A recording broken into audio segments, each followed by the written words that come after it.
Assalamualaikum warahmatullahi wabarakatuh. Kami dari kelompok 7 yang beranggotakan yang pertama Muhammad Aulia Rahman, yang kedua Cindy Lorenza, yang ketiga Rusniadi Mulyawan, yang keempat Yamada Muatasaku, yang kelima Sadis Alwi, yang akan mengambil tema yaitu penanggulangan perencanaan Laut Timur. Lanjut. Pencemaran minyak di Laut Timur terjadi di Blok West Atlas Laut Timur, perairan Australia. Sebuah platform sumur minyak mengalami kegagalan dalam pengeboran minyak, sehingga menyebabkan terjadinya ledakan pada salah satu pipa penyalur minyak dari dasar laut ke permukaan.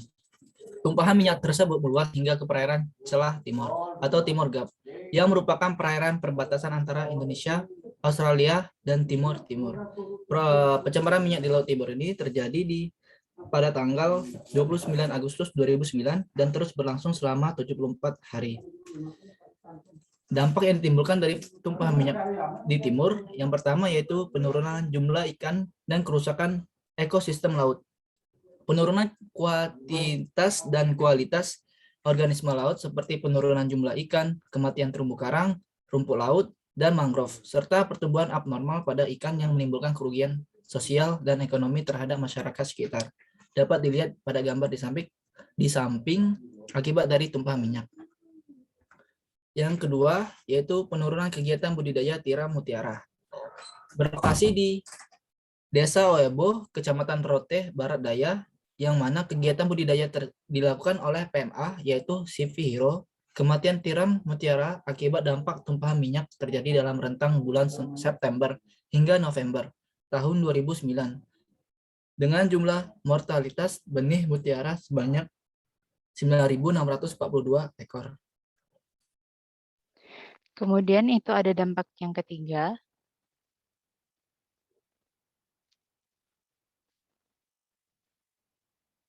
yaitu usaha petani budidaya rumput laut gagal total. Data produksi menunjukkan adanya penurunan secara drastis terhadap produksi rumput laut Ecuma cottoni, terutama pada tahun 2009 dan 2010. Jika dibandingkan dengan tahun 2008, produksi rumput laut Kabupaten Rutendau pada tahun 2008 mencapai 7.334 ton, sedangkan pada tahun 2009 turun drastis menjadi 1.512 ton. Bahkan sampai Juli 2010 hanya mampu menghasilkan produksi sekitar 200 ton. Hal ini disebabkan rumput laut terserang penyakit ice dan tercemar minyak.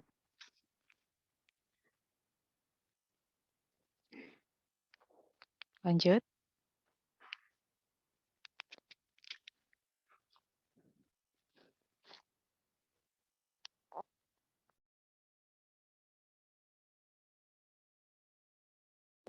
Kemudian ada solusi tanggap darurat dan upaya pertama. Tanggap darurat awal pada RIK dilakukan secara profesional dan semua 69 pekerja dipindahkan dengan aman ke konstruksi kapal terdekat dan evakuasi dilakukan dengan skoci tanpa ada insiden. Sedangkan upaya pertama dilakukan untuk memompa sumber lumpur berat dan mematikan aliran sumur. Setelah tampak berhasil pada awalnya, sumber mulai mengalir lagi. Kali ini terjadi kebakaran dari sumber yang tidak diketahui. Gas dari minyak terbakar selama 2 hari dan aliran ke laut terhenti. Operasi kedua untuk mematikan sumur berhasil dilakukan. Sumur berhenti mengalir setelah 74 hari. Operasi berikutnya dilakukan untuk mengunci dan mengamankan sumur. Selanjutnya adalah dokumentasi dari penanggulangan tanggap darurat sesaat sesudah ledakan terjadi, serta yang pada saat berikut adalah proses evakuasi 69 pekerja saat sesudah kecelakaan terjadi.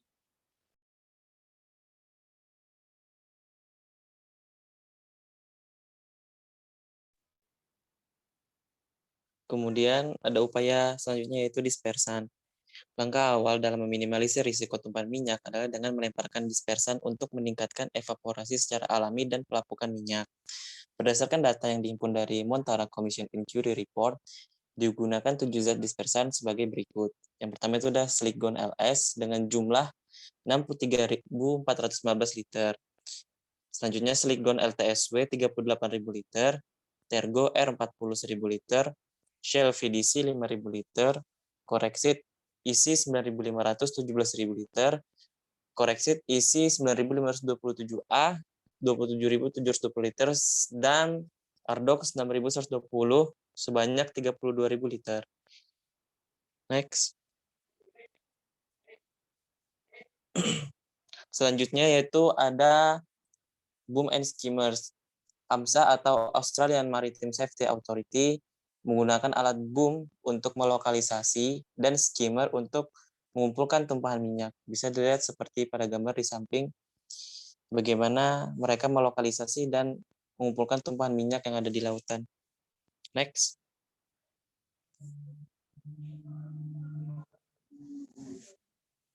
Ya, selanjutnya itu ya ada solusi, yaitu dengan menggunakan metode oil skimmer, yaitu sebuah alat terapung yang akan memompa minyak yang tumpah di lautan. Metode ini sangat ampuh dalam memisahkan minyak yang mengapung di atas permukaan zat cair lain, seperti air.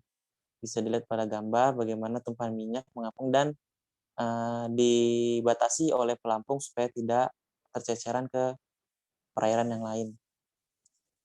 Next.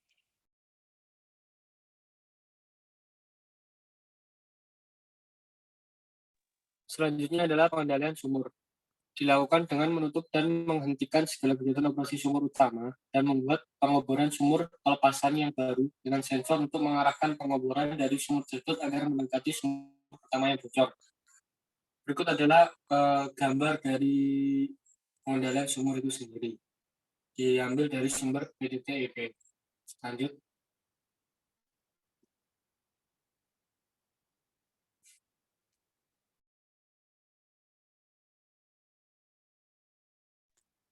Berikutnya adalah monitoring lingkungan. Yang pertama, operasional monitoring. Monitoring dilakukan terhadap karakteristik minyak, persebaran minyak di laut, efisiensi dispersion, serta dampak tumpahan terhadap biota laut. Yang kedua yaitu scientific monitoring. Monitoring ini dilakukan terhadap dampak tumpahan terhadap lingkungan baik di laut maupun lingkungan di sekitar laut. Next.